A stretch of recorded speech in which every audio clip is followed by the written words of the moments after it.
नमस्कार, आप देख रहे हैं वर्ल्ड नाउ। मैं हूं आपके साथ विवेक शांडिल। इस खास शो में हम बात करते हैं दुनिया भर की बड़ी खबरों की, वो खबरें जिनका सीधा असर पूरी दुनिया पर होता है। हम आपको लेकर चलते हैं दुनिया के कोने कोने में और बताते हैं इस वक्त दुनिया में क्या हलचल है, दुनिया में कौन सी बड़ी खबरें हैं। वर्ल्ड नाउ में आज जिन बड़ी खबरों की हम बात करने वाले हैं वो सबसे पहले आपके सामने रखते हैं। दुनिया के उस मोड़ की बात करेंगे जहां युद्ध, चेतावनी और बदलाव, आपदा चारों एक साथ सामने खड़े हैं। आज की दुनिया शांत नहीं है, आज की दुनिया रीसेट मोड में नजर आती है। सबसे पहले वो खबर जिसका इंतजार दुनिया को सालों से था, क्या रूस और यूक्रेन के बीच युद्ध खत्म होने जा रहा है। 4 साल तबाही, खून, हमले, मानवता विरोधी फैसले, लेकिन सवाल ये क्या अब सच में शांति आ पाएगी या फिर एक बड़ी जंग से पहले का यह सन्नाटा।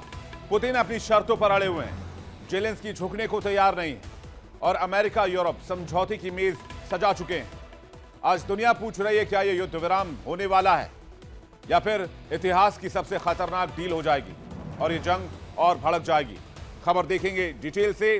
28 तारीख क्या बड़ा होने वाला है, क्या बड़ी खबर आने वाली, इस युद्ध से जुड़ी हुई पूरी दुनिया की नजर इस खबर पर टिकी हुई है। अगली खबर में बात होगी उस टकराव की जिसमें गोली नहीं चली लेकिन असर किसी मिसाइल से कम नहीं है। चीन अमेरिका आमने सामने आ गए हैं, चीन और अमेरिका भिड़ गए हैं। सीधा प्रहार चीन ने अमेरिका पर किया है, टैरिफ का बदला, ताइवान की चोट और अब ड्रैगन का एक्शन। यहां कोई युद्ध नहीं है लेकिन युद्ध से कम भी नहीं है फैसला। 20 अमेरिकी डिफेंस कंपनियां बैन कर दी हैं चाइना ने, 10 रसूखदार अमेरिकी ब्लैकलिस्ट कर दी है चाइना ने, संपत्तियां फ्रीज कर दी हैं। ड्रैगन का साफ संदेश है, ताइवान हमारी रेड लाइन है, इसे पार किया तो अंजाम तय है।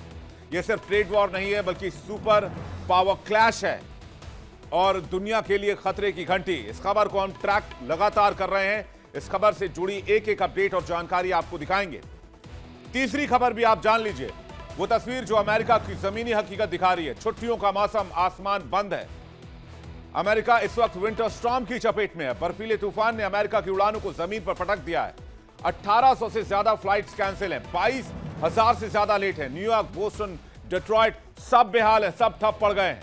एयरपोर्ट शरण स्थल बन गए हैं, सड़कें मौत का जाल बन गई हैं। NWS यानी कि नेशनल वेदर सर्विस ने चेतावनी दी है, इस समय यात्रा करना जानलेवा हो सकता है। यानी विंटर फेस्टिवल पर, क्रिसमस की खुशियों पर अमेरिका में विंटर स्टॉर्म ने ब्रेक लगा दी है। विंटर स्टॉर्म इस वक्त अमेरिका के लिए एक काल साबित हो रहा है। दिखाएंगे आपको डिटेल से इस विंटर स्टॉर्म के बारे में हर एक खबर। और एक और बड़ी खबर होगी 2025 में। अब अमेरिका वैसा नहीं रहा है। 25 में अमेरिका को रिव्यू करेंगे। अमेरिका जैसा दुनिया जानती थी, डोनाल्ड ट्रंप जैसे हम डोनाल्ड ट्रंप को जानते थे, लेकिन अब सिर्फ वो राष्ट्रपति नहीं बल्कि खुद को पीस मेकर कह रहे हैं।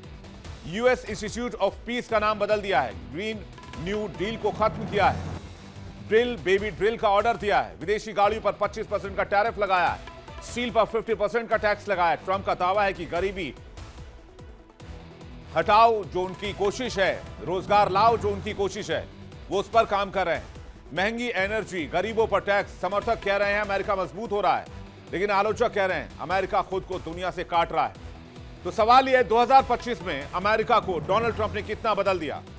क्या 2025 में एक नए अमेरिका का उदय हुआ जो फैसले मुनाफे के आधार पर लेता है, जो डॉलर को देखकर देश चलाता है। डोनाल्ड ट्रंप ने 2025 में अमेरिका को कहां लाकर खड़ा किया और क्या दुनिया को एक नए टकराव की तरफ डोनाल्ड ट्रंप ने धकेला है। तो वर्ल्ड नाउ में आज दिखाएंगे कहीं युद्ध खत्म होने की बात, कहीं युद्ध की तैयारी, कहीं अमेरिका खुद को बदल रहा है और कुदरत सब पर भारी। वर्ल्ड नाउ में आज यही सवाल, क्या दुनिया कंट्रोल में है या कंट्रोल से बाहर। हर मोर्चे पर हम नजर बनाए हुए हैं, तो चलिए देखते हैं वर्ल्ड नाउ, हर एक खबर डिटेल से। वर्ल्ड नाउ में सबसे पहले बात रूस यूक्रेन युद्ध की। आज की रात एक फैसले की दहलीज, एक ऐसी दहलीज जहां से या तो इतिहास बदलेगा या फिर मौत का सिलसिला और लंबा होगा। 4 साल, जी हां, 4 साल से रूस और यूक्रेन के बीच युद्ध जारी है। 4 साल से बम गिर रहे हैं, 4 साल से मिसाइलें चल रही हैं, ड्रोन बरसाए जा रहे हैं, आसमान से आग बरस रही है और दुनिया बस काउंट कर रही है। कितने मरे, कितने बेघर हुए, कितनी उम्मीदें टूटी, कौन जीता, कौन हारा। और कहा जा रहा है कि 28 दिसंबर को बहुत बड़ा कुछ होने वाला है। 28 दिसंबर दिन रविवार, ये तारीख सिर्फ कैलेंडर की नहीं है, ये तारीख तय कर सकती है कि जंग रुकेगी या फिर आर पार का ऐलान हो जाएगा। 4 साल की जंग में सिर्फ टैंक नहीं जले, इस युद्ध में शहर जले हैं, सपने जले और भरोसा भी जला है। 4 साल की जंग में क्या कुछ मिला, क्या पाया, क्या खोया। सबसे पहले बात यूक्रेन की करते हैं। यूक्रेन जहां स्कूल खंडहर बन गए 4 साल में, जहां पर इमारतें खंडहर बन गई, जहां बच्चों ने सायरन की आवाज पर डरना सीख लिया। रूस जहां हजारों सैनिक वापस घर लौट कर नहीं आए। अर्थव्यवस्था पर प्रतिबंधों का बोझ पड़ा, जहां हर जीत की कीमत लाशों से चुकानी पड़ी। और दुनिया ने देखा कि हर बार देर से शांति की बात क्यों हो रही है, क्योंकि यह जंग अब सिर्फ रूस यूक्रेन की नहीं, ये तेल, गैस, हथियार और महंगाई की बन गई है। हर देश किसी न किसी तरह से इस आग में झुलसा, यहां तक कि हमारा मुल्क भी इस युद्ध की चपेट में आया, क्योंकि हम पर 50% का टैरिफ लगाया गया। अमेरिका और यूरोप पर दबाव है, अपनी जनता का, अपनी अर्थव्यवस्था का। उसे डर है कि कहीं यह जंग और ना फैल जाए और यूरोप को अपनी चपेट में ना ले ले। और इसी दबाव के बीच शांति समझौते की कोशिशें तेज हो गई हैं। सवाल यह, क्या यह शांति हो पाएगी? और अगर पीस डील अटक गई तो फिर खेल फंस सकता है। तो क्या जंग थमने की संभावना है? रूस जो इलाके युद्ध में उनके कब्जे में चले गए हैं, रूस का कहना है कि वो वापस नहीं करेंगे। रूस की दलील यह है कि उन्होंने खून बहाया है, कीमत चुकाई है और पीछे हटना हार होगी। यूक्रेन का स्टैंड भी जान लीजिए। जेलेंस्की एक ऐसे नेता जो युद्ध के बीच प्रतिरोध का चेहरा बन गए। जब उनके सामने शर्त रखी गई तो जवाब एक लाइन में आया कि नहीं, यह जमीन नहीं, यूक्रेन की आत्मा है, संप्रभुता है, इसे छोड़ना आत्मसम्मान से समझौता करने जैसा होगा। रूस यूक्रेन में यहीं से शांति की मेज पलट गई।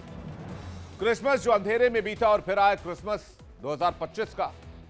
दुनिया जहां रोशनी में नहा रही थी, वहीं यूक्रेन के कई शहर अंधेरे में डूबे हुए थे। रूसी हमलों के बाद बिजली ठप, हीटिंग बंद, ठंड और बहुत भयंकर ठंड से लोगों को परेशानी। लोग मोमबत्तियों की रोशनी में त्योहार मनाने को मजबूर थे और यही वो पल था जिसने जेलेंस्की को अंदर तक हिला दिया। उनकी क्रिसमस स्पीच में गुस्सा था, डर था और एक सीधा संदेश था जो अंधेरे को हथियार बनाते हैं। उसे शांति की उम्मीद कैसे की जाए? यूक्रेन के राष्ट्रपति वोलोदिमीर जेलेंस्की रविवार को फ्लोरिडा में अमेरिकी राष्ट्रपति ट्रंप से मुलाकात करेंगे। इसके साथ ही रूस और यूक्रेन के बीच जंग समाप्त होने की उम्मीद एक बार फिर से जग गई है। क्या यह मुलाकात होने वाली है? इस मुलाकात में क्या संभावनाएं बन रही हैं, इस पर जल्दी से नजर डालते हैं। आइए देखते हैं। युद्ध विराम पर यह बातचीत हो सकती है, ट्रंप के साथ बातचीत हो सकती है। 20 सूत्रीय एजेंडा अमेरिका ने, जेलेंस्की ने रूस के सामने रख दिया है। यूक्रेन के लिए सुरक्षा गारंटी पर चर्चा होगी। 20 सूत्रीय पीस प्लान को अंतिम रूप दिया जाएगा। ये चीजें तय की जानी है इस बैठक में, जिसे बहुत अहम माना जा रहा है। ट्रंप और जेलेंस्की के बीच ये बैठक ऐसे समय में हो रही है जब अमेरिका रूस यूक्रेन युद्ध को रोकने में राजनयिक पहल का नेतृत्व कर रहा है। इस हफ्ते की शुरुआत में जेलेंस्की ने कहा था कि अगर रूस पूर्वी औद्योगिक क्षेत्र के कुछ हिस्सों से अपनी सेना वापस बुलाता है तो यूक्रेन भी ऐसा करने पर विचार करेगा। जेलेंस्की के प्रस्ताव के मुताबिक यह इलाका एक विसैन्यीकृत क्षेत्र बन जाएगा, यानी कि वहां पर दोनों देशों में से किसी भी देश की आर्मी नहीं होगी और वहां की निगरानी अंतरराष्ट्रीय सिक्योरिटी फोर्सेस के हाथों में दे दिया जाएगा, जो कि पीस कीपिंग फोर्स के नाम से भी आप जिसे जानते हैं। 28 दिसंबर फैसला या तबाही लेकर आएगा, पूरी दुनिया की निगाहें इस बात पर टिकी हुई है। कूटनीतिक हलकों में चर्चा है कि जेलेंस्की किसी बड़े फैसले का ऐलान कर सकते हैं। तो 28 दिसंबर को जेलेंस्की क्या फैसला लेंगे, आइए देखते हैं। क्या यूक्रेन किसी अस्थायी समाधान के लिए तैयार हो जाएगा? इसकी संभावना बनती दिख रही है। क्या कुछ इलाकों को लेकर जेलेंस्की समझौता करेंगे या फिर जेलेंस्की आर पार की लड़ाई का ऐलान कर देंगे, युद्ध को और तेज करने की रणनीति रखेंगे, और ज्यादा हथियार और ज्यादा हमले होंगे? यह फैसला सिर्फ यूक्रेन का नहीं होगा, यह यूरोप की सुरक्षा, अमेरिका की नीति और पूरी दुनिया के संतुलन को प्रभावित करेगा। पुतिन और जेलेंस्की के बीच टकराव सिर्फ जमीन का नहीं है, यह टकराव सिर्फ नक्शे का नहीं है, यह टकराव पुतिन और जेलेंस्की की सोच का भी है, क्योंकि दोनों एक दूसरे से बहुत नफरत करते हैं, दोनों एक दूसरे को पसंद नहीं करते हैं। पुतिन और जेलेंस्की के बीच यही टकराव दोनों देशों के बीच युद्ध की एक और बड़ी वजह है। पुतिन जो ताकत की भाषा समझते हैं, वो पीछे हटने को कमजोरी मानते हैं। जेलेंस्की जो संप्रभुता की बात कर रहे हैं, आत्मसम्मान की बात कर रहे हैं, जो कहते हैं कि अगर आज झुके तो कल देश नहीं बचेगा। और इन दोनों नेताओं के बीच फंसी है रूस और यूक्रेन की जनता। इस बीच यूरोप भी डरा हुआ है। यूरोप को लगता है कि पुतिन सिर्फ यूक्रेन तक नहीं रुकेंगे, यूक्रेन को हासिल करने के बाद या अपने टारगेट को अचीव करने के बाद वो पोलैंड की तरफ बढ़ेंगे, लिथुआनिया की तरफ बढ़ेंगे, वो यूरोप की तरफ धीरे धीरे बढ़ेंगे। और इसी वजह से अमेरिका भी प्रेशर में, नेटो सतर्क है। सबको डर है कि अगर ये पीस डील फेल हुई तो जंग और खतरनाक हो सकती है। यानी 2025 से 2026 कहीं गुना ज्यादा खतरनाक होगा, साल के लिहाज से देखें और इन दोनों देशों के टकराव के लिहाज से देखें। लेकिन एक और सवाल है, अगर डील हुई भी तो ये डील कितनी टिक पाएगी? इतिहास गवाह है, अधूरी शांति अक्सर अगली जंग की नींव बनती है। रूस यूक्रेन जंग को 3 साल से ज्यादा का वक्त हो चुका है। 2022 में युद्ध शुरू हुआ था। 4 साल बहुत होते हैं, लगभग 4 साल। रूस ने यूक्रेन पर 2022 में अटैक करके इस जंग को शुरू किया, क्योंकि यूक्रेन की चाहत थी कि वो नेटो में शामिल होना चाहता था। इसलिए रूस ने उत्तर, पूर्व और दक्षिण से यूक्रेन पर हमला कर दिया। अगर उत्तर से देखा जाए तो कीव और चारकस को निशाना बनाया गया, पूर्व से देखा जाए तो डोनबस इलाके पर अटैक किया गया, दक्षिण से काला सागर के रास्ते हमला किया गया और कई बड़े शहरों पर कब्जा करने की कोशिश हुई। लेकिन अधिकांश जगहें यूक्रेन ने बचा ली। 2023 में युद्ध स्थिर मोर्चे में बदलने लगा और रूस ने पूर्वी और दक्षिणी यूक्रेन में कब्जा बनाए रखा, जिसमें डोनेस्क, लुहांस्क, खेरसोन और जपोरोजिया और खार्किव पर कब्जा रूस का हुआ। यूक्रेन ने छोटे हमलों और बचाव अभियान को तेज किया। यूक्रेन ने अपनी वॉर रणनीति चेंज की, वो ड्रोन पर शिफ्ट हुआ, तो रूस मिसाइल से हमले करता रहा। अमेरिका और यूरोप ने हथियार और आर्थिक मदद दी, रूस पर सैंक्शंस लगाए और कूटनीतिक दबाव बढ़ाया। अब आइए 2024 में युद्ध में ड्रोन और मिसाइल इस्तेमाल बहुत बढ़ गया। यूक्रेन ने रूस के छोटे मुकाबलों का हमला किया। रूस ने कब्जे वाले इलाकों में सैन्य प्रशासन और सैन्य पोस्ट स्थापित किए। रूस ने डोनबास और दक्षिणी यूक्रेन में सैन्य स्थिति को मजबूत किया। यूक्रेन ने कुछ क्षेत्रों में स्थिति मजबूत की। दोनों तरफ से सिविल और इंफ्रास्ट्रक्चर को बड़ा नुकसान हुआ। जंग से लाखों लोग विस्थापित हो गए। अब आ जाइए 2025। रूस ने 5000 स्क्वायर किलोमीटर इलाके को कब्जा कर लिया। यूक्रेन के लगभग 20% इलाके आज की तारीख में रूस के नियंत्रण में।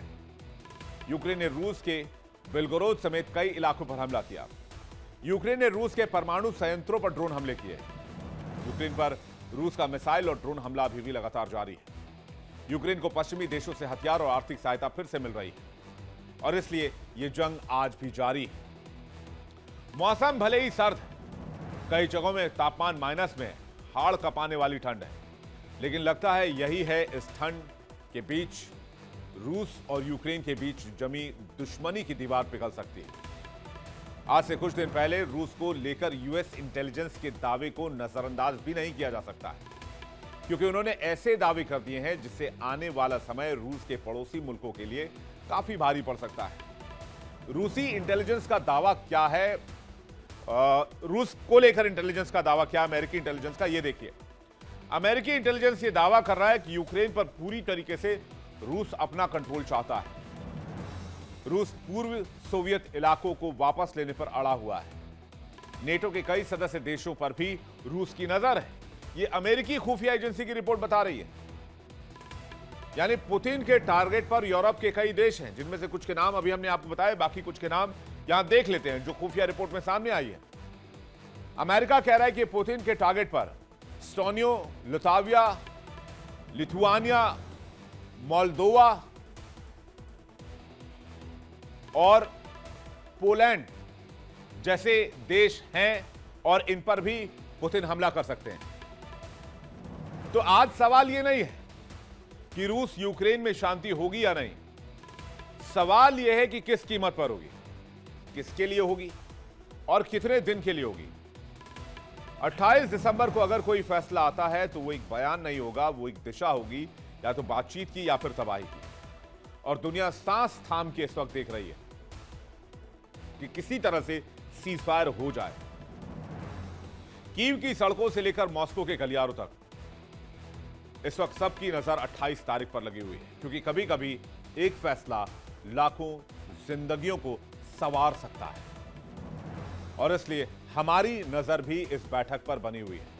लेकिन जब 20 सूत्रीय मसौदा आया, जिसको जेलेंस्की ने अप्रूव कर दिया, जिसको अमेरिका ने अप्रूव कर दिया, इस पर रूस की तरफ से अभी तक कोई रिएक्शन नहीं आया है।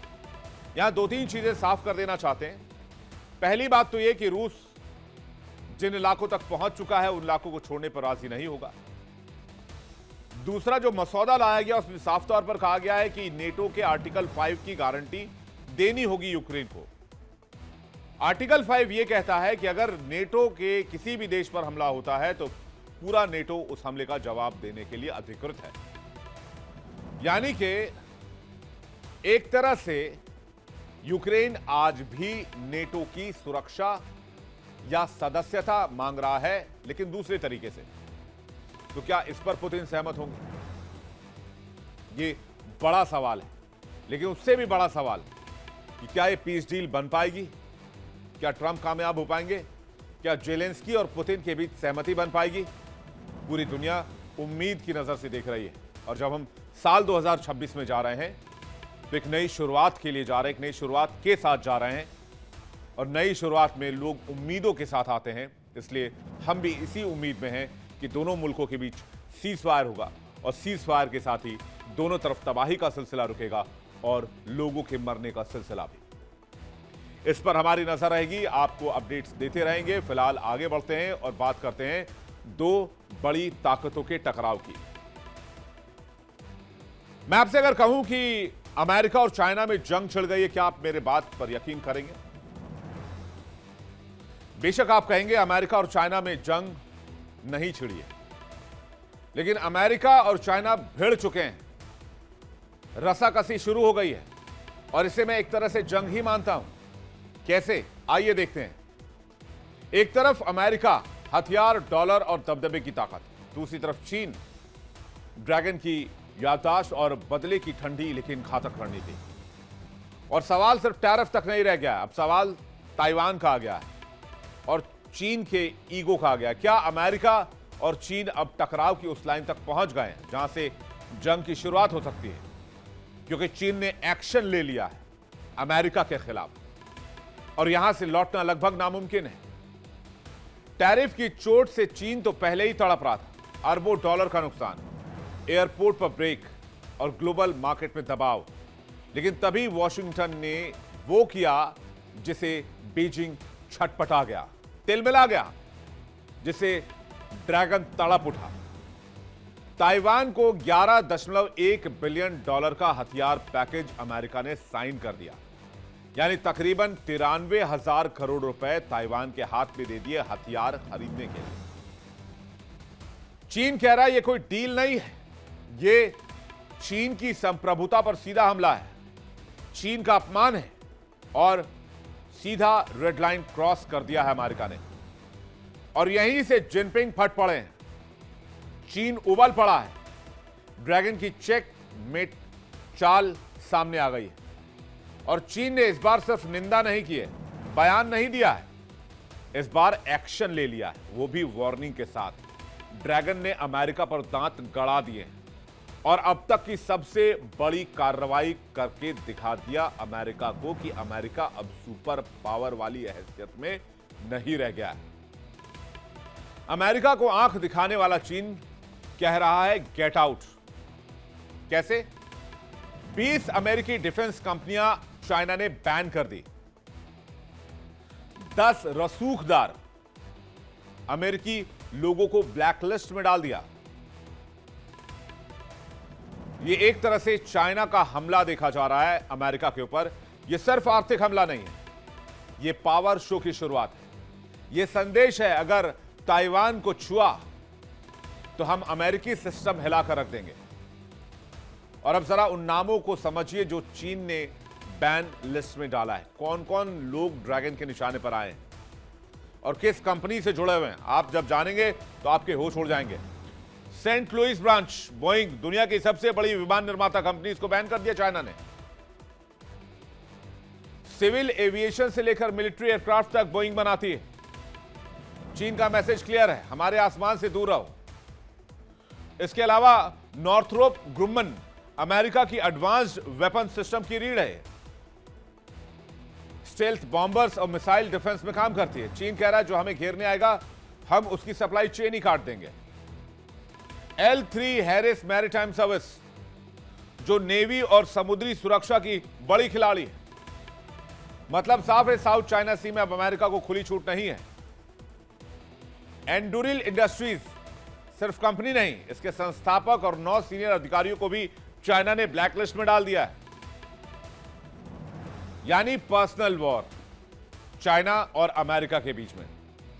अब तक तो अमेरिका ही बैन खेलता था, सैंक्शन खेलता था, टैरिफ खेलता था, लेकिन अब चाइना ने अमेरिका को उसी की भाषा में जवाब दे दिया। यह लिस्ट खतरनाक है। कंपनियों पर बैन तो पहले भी लगे हैं, लेकिन इस बार चीन ने लोगों को टारगेट किया। और बैन तो छोड़िए, इनके एसेट्स को चाइना में फ्रीज कर दिया है।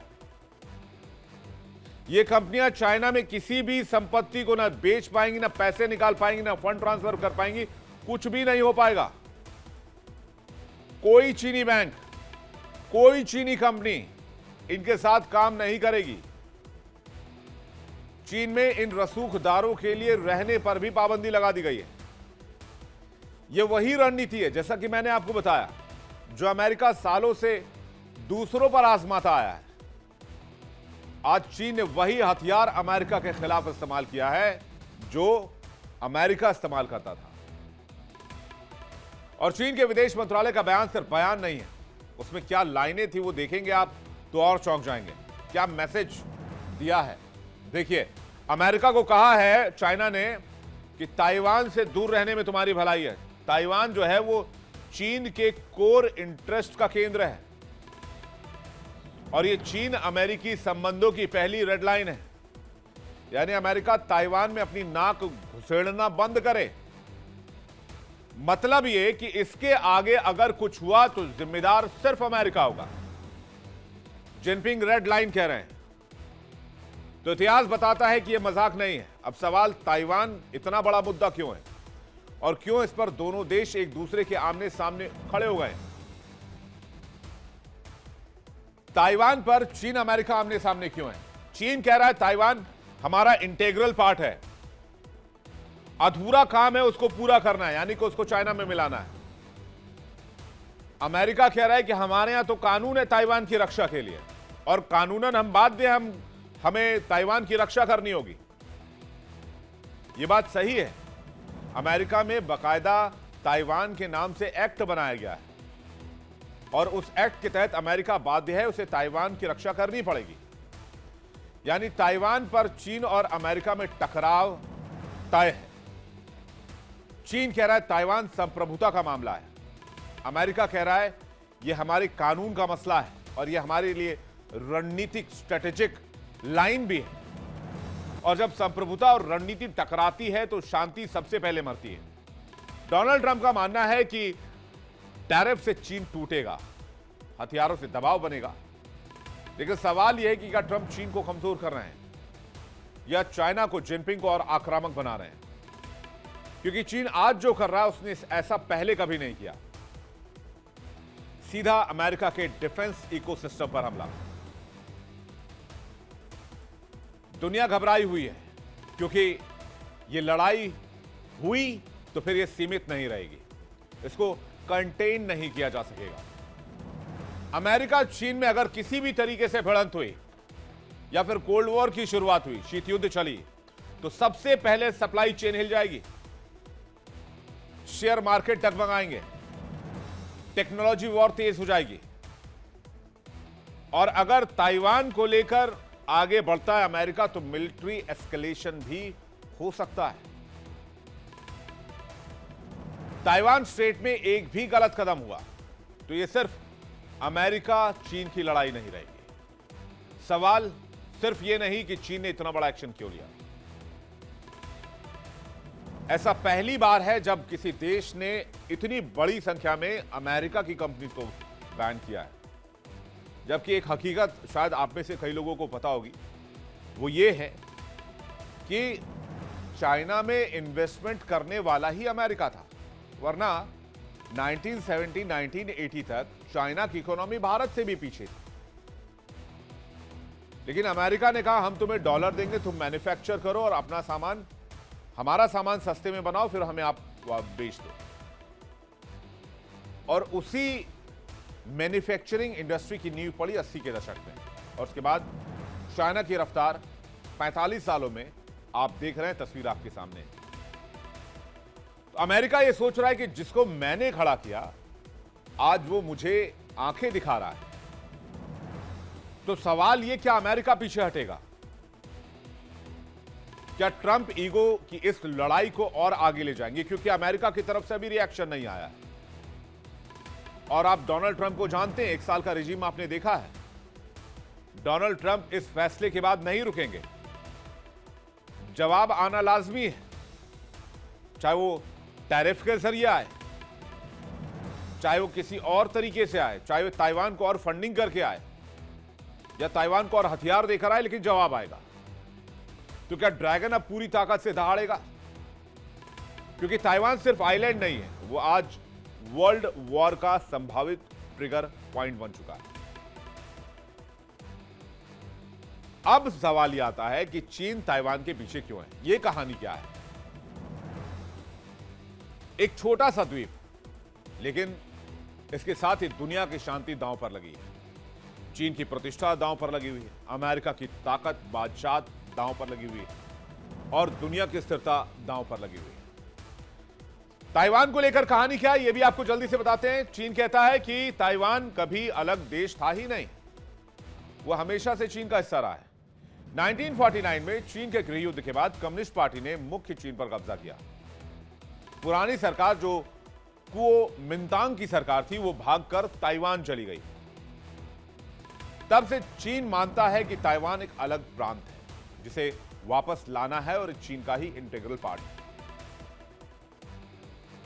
और असली पावर गेम अगर आप देखेंगे चाइना में, तो जिनपिंग सिर्फ राष्ट्रपति नहीं है, वो चीन का मजबूत चेहरा है। उनके लिए ताइवान नेशनल सिक्योरिटी, राष्ट्रीय गौरव और पार्टी की ताकत और उनकी लीडरशिप का इम्तिहान बन चुका है। क्योंकि अगर ताइवान हाथ से गया, या यूं कहें ताइवान के पक्ष में अमेरिका खड़ा रहा और अमेरिका और ताइवान की इस दोस्ती को जिनपिंग चैलेंज नहीं कर पाए, तो ये जिनपिंग की सबसे बड़ी नाकामी मानी जाएगी। और यही वजह है कि जिनपिंग नरमी नहीं बरत रहे हैं, हर संभावित और कड़े एक्शन को लेने के लिए तैयार है, जिसकी वजह से अमेरिकी कंपनी तक को बैन किया गया है। ताइवान के मामले में चीन थोड़ा सा डरा हुआ है। ताइवान में आज अपनी सरकार है, ताइवान के पास अपनी सेना है।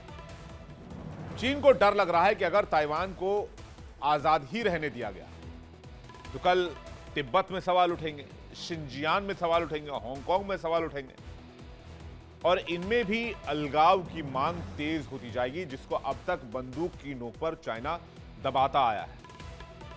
इसलिए चीन ताइवान को छोड़ना नहीं चाहता है, और ताइवान पर दावा छोड़ने का मतलब अपने देश को तोड़ने जैसा मानता है।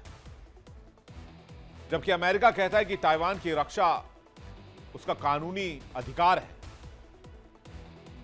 इसलिए वो हथियार देता है, सपोर्ट करता है और चीन को खुलकर चैलेंज करता है। चीन कहता है हमारी आंतरिक राजनीति में अमेरिका दखल दे रहा है, और यहीं से शुरू होता है ड्रैगन बनाम ईगल का टकराव, यानी कि अमेरिका वर्सेस चाइना। दुनिया के दो सुपर पावर, जिसे डोनाल्ड ट्रंप G2 कहते हैं, वो अब एक दूसरे के आमने सामने आ गए। एक के हाथ में डॉलर है, दूसरे के हाथ में धैर्य और बदला, और इतिहास गवाह है, जब ईगो टकराती है तो कीमत आम लोग चुकाते हैं। ड्रैगन ने अपनी चाल चल दी, अब पलटवार की बारी अमेरिका की है, और अगली चाल क्या होगी अमेरिका की? क्या वो चेक एंड मेट वाली होगी, या फिर अभी चालें चली जाएंगी, ये आने वाले वक्त में पता चल जाएगा। इस खबर पर भी हमारी नजर लगातार बनी रहेगी, इसकी डिटेल भी हम आप तक पहुंचाते रहेंगे, इस खबर को हम लगातार ट्रैक करते रहेंगे। आगे बढ़ते हैं, बात करते हैं एक और बड़ी खबर की। अमेरिका 2025 में पूरी तरीके से बदल गया। 2025 से पहले जिस अमेरिका को हम जानते थे, शायद वो अमेरिका आज की तारीख में वैसा रहा नहीं जैसा पहले हुआ करता। हम बात कर रहे हैं उस व्हाइट हाउस की जिसने कहा अब आइडियोलॉजी नहीं, इंटरेस्ट चलेगा। और इस पूरी कहानी के केंद्र में बस एक नाम है, डोनाल्ड ट्रंप, जिन्हें उनके समर्थक कह रहे हैं पीस मेकर और उनके आलोचक सबसे बड़ा डिजास्टर मानते हैं। 2025 में अमेरिका कितना बदल गया और क्या ये दुनिया को बदलाव की तरफ ले जा रहे हैं या दुनिया में तनाव की नई लकीर अमेरिका खींच रहा है। डोनाल्ड ट्रंप को पीस मेकर के तौर पर जाना जाता है, लेकिन डोनाल्ड ट्रंप 2025 में व्हाइट हाउस से एक नई परिभाषा लेकर आए। वो कहते हैं अमेरिका को और युद्धों की जरूरत नहीं है, अमेरिका को बेहतर सौदों की जरूरत है। यानी वो अपने आप को पीस मेकर के साथ साथ डील मेकर भी कहते हैं। यहीं से जन्म हुआ डील मेकर ट्रंप के नैरेटिव का। व्हाइट हाउस ने दावा किया कि अब अमेरिका युद्ध बढ़ाने वाला देश नहीं बल्कि संघर्ष रोकने वाला मध्यस्थ बनेगा, और इसी सोच के प्रतीक के तौर पर एक बड़ा प्रतीकात्मक फैसला लिया गया। यूएस इंस्टीट्यूट ऑफ पीस का नाम बदलना, संदेश क्या था वो भी आपको बताएंगे, लेकिन नाम क्या बदला गया? यूएस इंस्टीट्यूट ऑफ पीस का नाम बदलकर इसे अलग कर दिया गया है। व्हाइट हाउस ने इसका ऐलान किया कि हमने इस नाम को चेंज कर दिया है। यूएस इंस्टीट्यूट ऑफ पीस अब पुराने ढांचे का प्रतीक है, यह दलील दी गई। अमेरिका को चाहिए परिणाम देने वाली शांति वाली नीति। सेकेंड रिजीम में जब से डोनाल्ड ट्रंप आए, उन्होंने बस नाम और पहचान बदलने की कोशिश की पूरे अमेरिका की। नाम बदलना सिर्फ प्रशासनिक फैसला नहीं था, यह एक राजनीतिक संदेश भी था। शांति भाषणों से नहीं, ताकत और सौदेबाजी से आती है, ट्रंप की लाइन क्लियर है। उन्होंने समर्थकों से कहा कि यह नई विदेश नीति की शुरुआत है। आलोचक कह रहे हैं कि यह शांति की परिभाषा को सैन्य और आर्थिक दबाव से जोड़ रहे हैं। अब आते हैं उस मोर्चे पर जहां ट्रंप सबसे आक्रामक नजर आए। 2025 में कट्टरपंथी लेफ्ट बनाम अमेरिकी एनर्जी की लड़ाई। व्हाइट हाउस का दावा है कि कट्टरपंथी लेफ्ट ने अमेरिकी एनर्जी को जकड़ कर रखा हुआ था, हमने इसको फ्री किया। अब एनर्जी पर वैचारिक युद्ध खत्म किया है, नेशनल इंटरेस्ट से फैसला लिया जाएगा। और यह फैसला कोई आसान नहीं था, क्योंकि कट्टरपंथी लेफ्ट बनाम अमेरिकी एनर्जी की लड़ाई लंबे अरसे से लड़ी जा रही थी, लेकिन 2025 में इस पर फुल स्टॉप लगाया गया। ट्रंप शासन में ग्रीन न्यू डील को लेकर ग्रीन न्यू स्कैम कहा। ग्रीन न्यू स्कैम क्यों? क्योंकि ट्रंप कह रहे हैं कि ग्रीन न्यू डील जो है वो अमेरिका के लिए फायदेमंद नहीं है और इससे ऊर्जा जो है वो और महंगी हो गई है, इससे उद्योग कमजोर पड़े हैं। ग्रीन न्यू डील से अमेरिकी मजदूरों को नुकसान हो रहा है। 2025 में व्हाइट हाउस ने ऐलान किया कि इस नीति को खत्म किया जा रहा है। संदेश क्लियर था, क्लाइमेट पॉलिसी होगी लेकिन इंडस्ट्री कुर्बान नहीं होने देंगे। और फिर आया वो आदेश जिसका नाम था drill baby drill. Drill baby drill यानी कि एक साइन कई धमाके, घरेलू तेल और गैस उत्पादन को बढ़ावा देने का मकसद, जिससे कि अमेरिकी इकोनॉमी को रफ्तार मिले और एनर्जी में सेल्फ रिलायंस पर जोर, यानी कि अमेरिका एनर्जी के मामले में आत्मनिर्भर हो जाए। व्हाइट हाउस ने दावा किया कि गैसोलीन की कीमतें घटी हैं, एनर्जी मार्केट में स्थिरता आई है। वहीं आलोचकों ने इसे पर्यावरण को खतरा बताया, लेकिन ट्रंप का जवाब साफ है, महंगी एनर्जी भी गरीबों पर टैक्स है। 2025 में ट्रंप प्रशासन बार बार दोहराते रहे, गैस प्राइसेस आर डाउन। यह बात हर रैली में कही गई, हर ब्रीफिंग में दोहराई गई। मिडिल क्लास को सीधा फायदा देने की बात कही गई, ट्रक ड्राइवर, फैक्ट्री वर्कर, सबको फायदे की बात अमेरिका ने कही। रोजमर्रा का अमेरिकी जो महंगे एनर्जी ले रहा है उसको रिलीफ दिया जाए। यहीं से ट्रंप ने खुद को वर्किंग अमेरिका का राष्ट्रपति कहना शुरू किया। अब आते हैं ट्रंप के 2025 के सबसे विवादित फैसलों पर। ट्रंप ने टैरिफ वाला बम फोड़ने के बाद सबको सवालों के कटघरे में लाकर खड़ा कर दिया। ट्रंप का विवादित फैसला क्या क्या रहा है? विदेशी ऑटोमोबाइल पर 25% का टैरिफ। अब समर्थक कह रहे हैं कि अमेरिकी नौकरियां इससे बची हैं, आलोचक कह रहे हैं कि महंगाई बढ़ रही है। समर्थक कह रहे हैं घरेलू उद्योग मजबूत हुए हैं, आलोचक कह रहे हैं ट्रेड वॉर का खतरा बढ़ गया है और इसलिए यह मॉडल नहीं चल सकता। तो मजदूर बनाम मार्केट में किसका फायदा है? दोनों पक्ष की अपनी अपनी दलील है। राष्ट्रीय सुरक्षा के नाम पर डोनाल्ड ट्रंप ने ऐसे ऐसे फैसले किए जिससे पूरा अमेरिका सहमत नजर नहीं आया। 2025 में अमेरिका को प्रोटेस्ट वाला साल भी कहा जाता है। जब डोनाल्ड ट्रंप राष्ट्रपति बने उसके बाद से ही अमेरिका में प्रोटेस्ट की शुरुआत हो गई और अमेरिका की नीतियों को लेकर बार बार प्रोटेस्ट होते रहे। पूरे साल प्रोटेस्ट चला। 2025 में अमेरिका ने नॉर्थ कैरोलिना की फर्नीचर इंडस्ट्री को लेकर बड़ा फैसला किया। ये एक लोकल वार था लेकिन नेशनल मैसेज था। बहुत से लोग इसे छोटा मुद्दा मानते हैं लेकिन 2025 में यह बड़ा प्रतीक बना। 25%, 30%, 50% तक के टैरिफ। उद्देश्य साफ था, नॉर्थ कैरोलिना की लोकल फर्नीचर इंडस्ट्री को बचाना। इसके बाद उन्होंने मजदूर बनाम मार्केट पर फैसला किया। इससे एक बड़े वर्ग को फायदा मिला और यहीं से बहस शुरू होती है कि टैरिफ सुरक्षा है या आत्मनिर्भरता के नाम पर भविष्य का एक जोखिम। इस पर अमेरिका में देश दुनिया में लंबी बहस छिड़ी। यूरोप बोला ये ग्लोबल ट्रेड के खिलाफ है, ग्लोबल ट्रेड कानून का उल्लंघन है। चीन अलर्ट हो गया। एशिया ने, भारत ने नए समीकरण तलाशने शुरू कर दिए और अमेरिका ने कहा कि पहले अमेरिका फिर दुनिया। डोनाल्ड ट्रंप ने कहा मागा, मेक अमेरिका ग्रेट अगेन। लेकिन आज जब 2025 को रिव्यू करते हैं तो अमेरिका ज्यादा आक्रामक नजर आता है। अमेरिका हर चीज को डॉलर की नजर से देखता है, ज्यादा आत्ममुग्ध, आत्मकेंद्रित और ज्यादा सौदेबाजी। फिर चाहे वो आतंकियों से ही क्यों ना डील करना पड़े, चाहे वो अल शरा से ही क्यों ना बातचीत करनी पड़े, फिर चाहे वो पाकिस्तान को ही गोद में क्यों ना बिठाना पड़े। अमेरिका डील की बात करता है लेकिन डॉलर की भाषा में। तो 2025 में अमेरिका बदला है या नहीं, यह जवाब क्लियर है, बदला है। लेकिन सवाल यह है, यह बदलाव अमेरिका को किस तरफ लेकर जाएगा? क्या पीसमेकर की छवि डोनाल्ड ट्रंप के इतिहास में दर्ज होगी या फिर डोनाल्ड ट्रंप को इतिहास किसी और चश्मे से देखेगा? यह फैसला इतिहास करेगा। फिलहाल इतना तय है, 2025 के बाद अमेरिका अब पहले जैसा नहीं रहा। चलिए आगे बढ़ते हैं। एक और इंपॉर्टेंट खबर आपके लिए। अमेरिका में छुट्टियों का सीजन जारी है लेकिन खुशियों पर बर्फ की मार पड़ी है। आज अमेरिका में छुट्टियां नहीं, हाहाकार है। आज अमेरिका में एयरपोर्ट पर आंसू है, सड़कों पर डर है और सन्नाटा है क्योंकि अमेरिका इस वक्त विंटर स्टॉर्म में घिरा हुआ है। तस्वीरें आपके सामने हैं।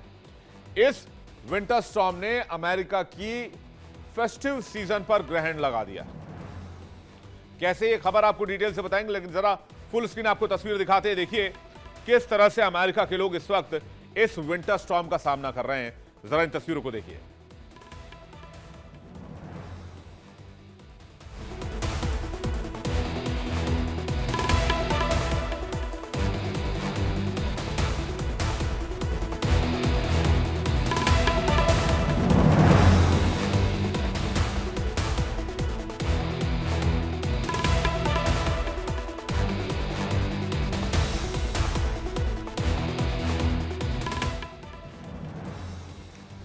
विंटर स्टॉर्म यानी कि सर्द तूफान, जिसके सामने दुनिया का सबसे शक्तिशाली मुल्क ठप पड़ गया है।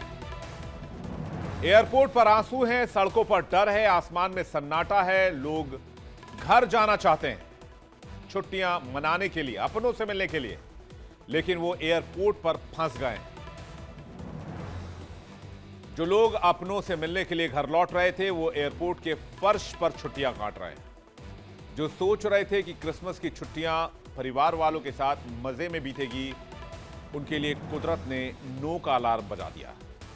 अमेरिका में ये वो वक्त है जब लाखों लोग फ्लाइट्स लेते हैं, एयरपोर्ट्स पर भारी भीड़ होती है, हर शहर से हर शहर कनेक्ट होता है। लेकिन इस बार कनेक्शन टूट गया है। क्यों? क्योंकि अमेरिका में इस वक्त विंटर स्टॉर्म देखा जा रहा है, बर्फीला तूफान।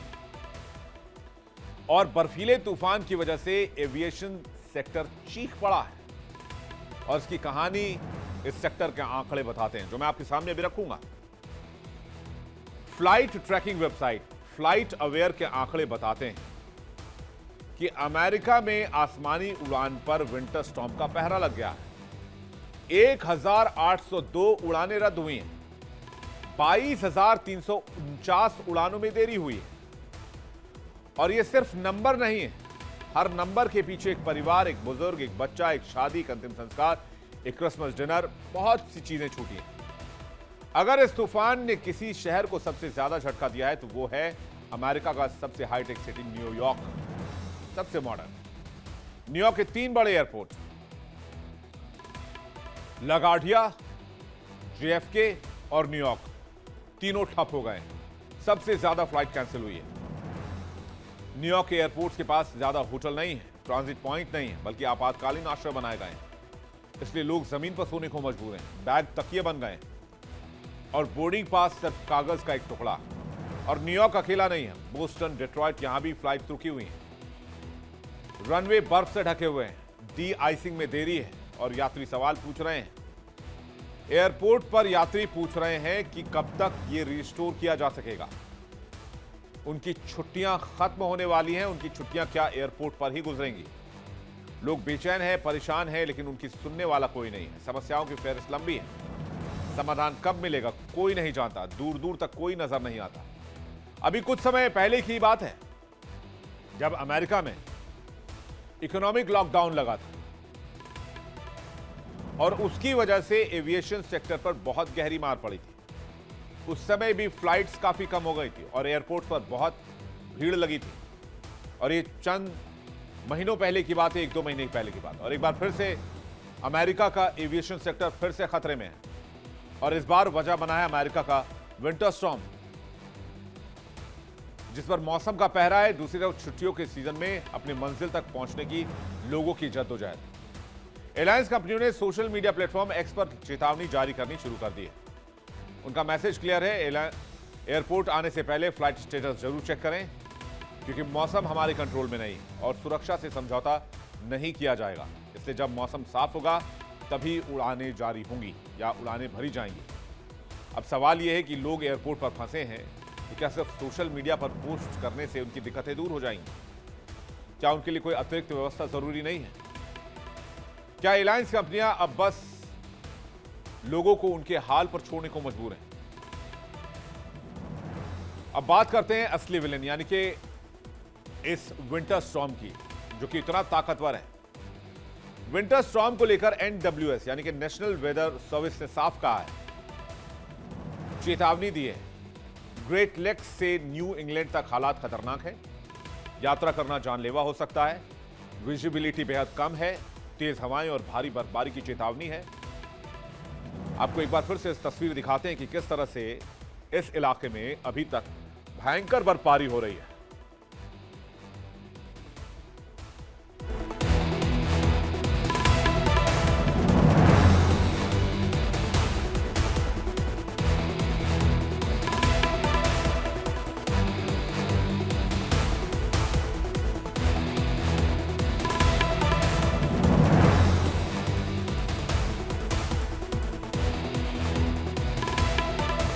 तस्वीरें आपने देखी। एनडब्ल्यूएस का कहना है कि कुछ इलाकों में 10 इंच तक बर्फबारी हो सकती है।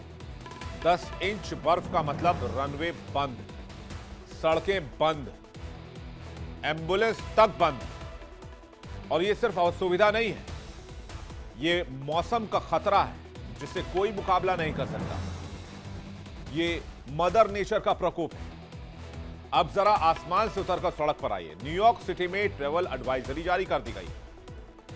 तापमान काफी कम होने की वजह से बर्फ पिघल ही नहीं रही, सड़कों पर शीशे जैसी बर्फ जम गई है और इससे सड़क पर फिसलन बढ़ गई है। यानी अगर सड़क पर गाड़ी चली कोई बात नहीं, फ्लाइट्स बंद हैं, एयरपोर्ट ठप पड़ गई हैं, गाड़ी से ही निकल जाते हैं, लेकिन गाड़ी से भी नहीं निकल सकते। एक गलत ब्रेक, एक गलत मोड़ और जिंदगी पर सबसे बड़ा दांव, मौत से सीधा आमना सामना हो सकता है। इंटरनेशनल मीडिया की रिपोर्ट की माने तो वेस्टर्न पेंसिल्वेनिया में आइस स्टॉर्म का खतरा अभी भी है। आइस स्टॉर्म का मतलब है बिजली की लाइनें टूट सकती हैं, पूरे इलाके में अंधेरे की स्थिति बन सकती है, हीटिंग बंद, पानी जम सकता है। यानी कि ठंड प्लस अंधेरा, भीषण मानवीय संकट। और भीषण ठंड का असर सिर्फ यात्रा पर नहीं, नेचुरल गैस की कीमतों में भी देखी जा रही है। नेचुरल गैस की कीमतों में अमेरिका में 3.3% की उछाल हुई है, क्योंकि हीटिंग की मांग अचानक बढ़ी है। सप्लाई पर दबाव पड़ा है और घर गर्म रखना बड़ी चुनौती बन गई है। मतलब ठंड सिर्फ शरीर में नहीं, जेब भी जमा रही है।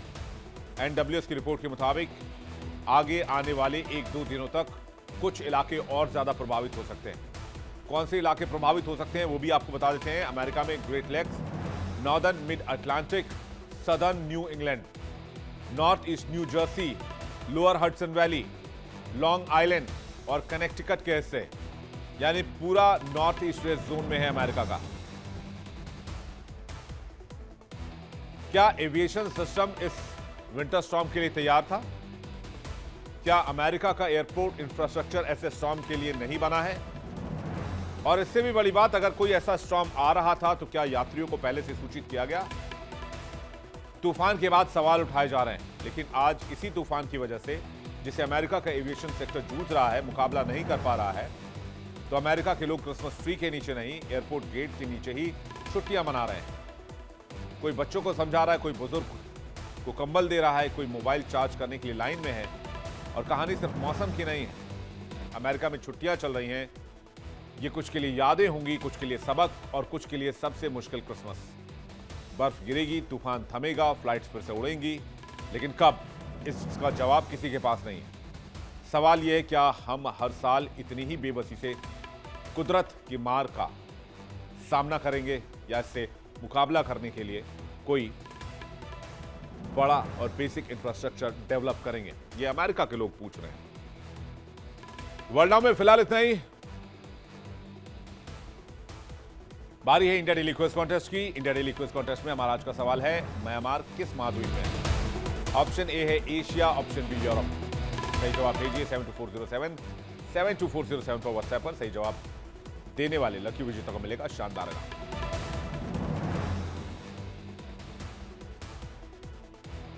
इंडिया डेली क्विज कॉन्टेस्ट में बारी है कल पूछे गए सवाल का जवाब देने की और सही जवाब देने वाले विनर का नाम बताने की। कल पूछे गए सवाल के विजेता हैं रमेश चंद्र चौधरी, जो कि मधुबनी बिहार से आते हैं। रमेश चंद्र जी, बहुत बहुत बधाई आपको। जल्दी आपको इंडिया डेली की तरफ से दिया जाएगा एक शानदार तोहफा। आप भी जीत सकते हैं इनाम, आप भी इंडिया डेली क्विज कॉन्टेस्ट में ले सकते हैं हिस्सा। आप भी सही जवाब भेजकर जीत सकते हैं लकी तोहफा। वर्ल्ड नाउ में फिलहाल इतना ही, लेकिन आगे बढ़ने से पहले आपको बता दें, इंडिया डेली अब आपके स्मार्ट टीवी पर भी मौजूद है। इंडिया डेली 24/7 देखिए अपनी स्मार्ट टीवी पर लाइव और लगातार।